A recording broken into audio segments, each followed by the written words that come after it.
Hey guys, welcome to Deep South. Today I thought I'd give you a little quick how to can okra. This recipe was given to me by Mr. Charles at Old Alabama Gardener. He called and gave me this recipe many years ago and it has worked fantastic. It's for canning okra for frying. It makes 4 pints. It's 6 tablespoons of vinegar, and it's usually apple cider vinegar. 2 tablespoons of salt, non-iodized, 10.5 quarts of water, and 2 quarts of cut okra. You heat the vinegar, salt, and water to boiling. You add your okra, boil 8 minutes, place in hot jars, add your hot caps and rings, and let it cool. You do not water bath or pressure can. If you don't hear it ping and seal, you eat it the next day. Now, I already have my water going. This is 10.5 cups. And I'm going to add the salt and the vinegar and bring it to boiling before adding the okra. I have the oven preheating. I've got it set on 200. And it'll keep my jars warm because it says put them in warm jars. So I have 3 pint-and-a-half jars that are wide mouth and 1 pint just in case. I have my rings and lids ready, washed clean and ready. I am using the 4-jar canning lids, the wide mouth ones. This is my first time using the wide mouth. I've been using the regular, and I've used 50 of them so far out of 50 regular. I've had 50 seals. So I'm really proud of the 4 jars. There's a link in the description below. These lids have held up. They've sealed really well. So I'm going to be using the wide mouth today because I'm using wide mouth jars. This is some okra that I did in the past. This is a pint-and-a-half jar, the pint jars. The okra in this jar is just regular okra. You see how small it is? This is some of the Star of David okra, and that's what we're going to be doing today, is Star of David. This one was done in 18. This one was done in 16. And this one was done in 19. So these are the, I think the last of my okra jars that were downstairs. And I've got them all brought up so we can use the older okra first.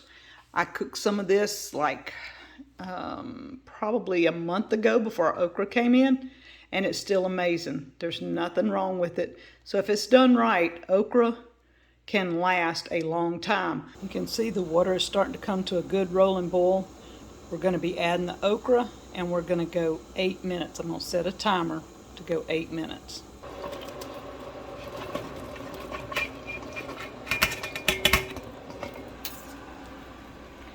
And it changes color immediately.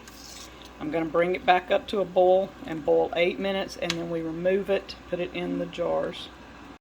The oven is set at 200 to keep the jars warm. I'm going to go ahead and start the timer because this is starting to bubble again, so that means it's back up to boiling. So we're going to set this for 8 minutes.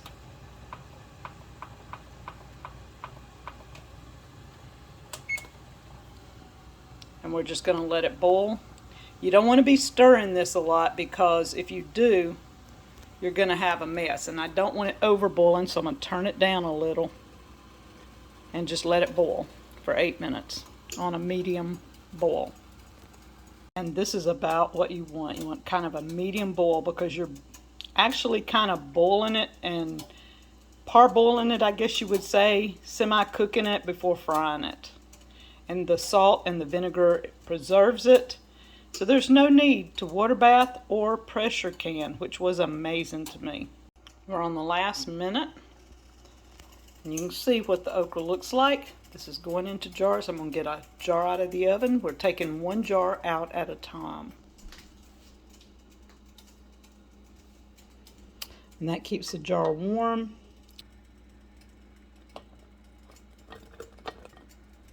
And this will probably only do a couple of jars, but we're going to see.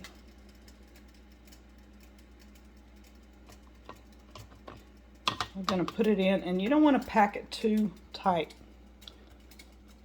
I'm going to just shake it a little. That jar is warm. You have to be careful. It's not too hot. It's 200 degrees, but you know. So that's what it's looking like. We're going to fill some of the juice up to the rim. Wipe the rim, put the lid on.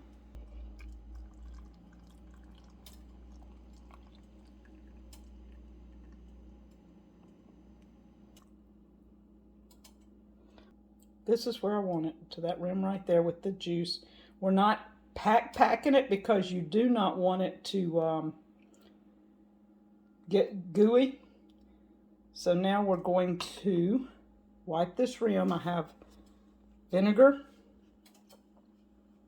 And you want to wipe the rim really well. And you want it hand tight. And that's hot. But you want it hand tight, and then we're going to sit it over to the side and leave it alone.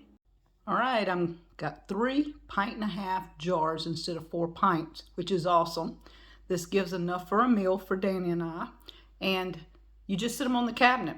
In a little while, they should ping and seal as they cool off. And we want to thank the family of Mr. Charles.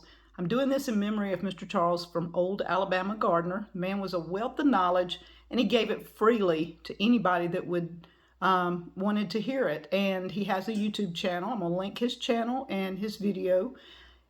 I did an original video on canning okra, and I've done one on frying okra after it's been canned. So I'm going to link all those videos in the cards. And y'all, canned okra. It's not in the freezer. It's shelf stable. And as you saw, I had some from 16, which is like 5 years ago, and it is still good. This is the way that our grandmothers canned okra. Mr. Charles was gracious enough to call me and let me know how, and I've used it since 2016. And y'all, this is easy. Y'all can do it.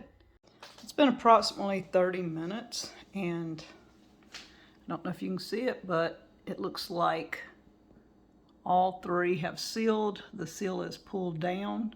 I heard 2, and so I come to look, and I could have just not heard the 3rd one, but it looks like they sealed. So check out 4 jars. Check out the videos that I have in the cards on how to fry this okra, and check out Mr. Charles's videos, Old Alabama Gardener. And thanks to his family for leaving his videos up, because they are a blessing to many. Thank you guys from Deep South Homestead.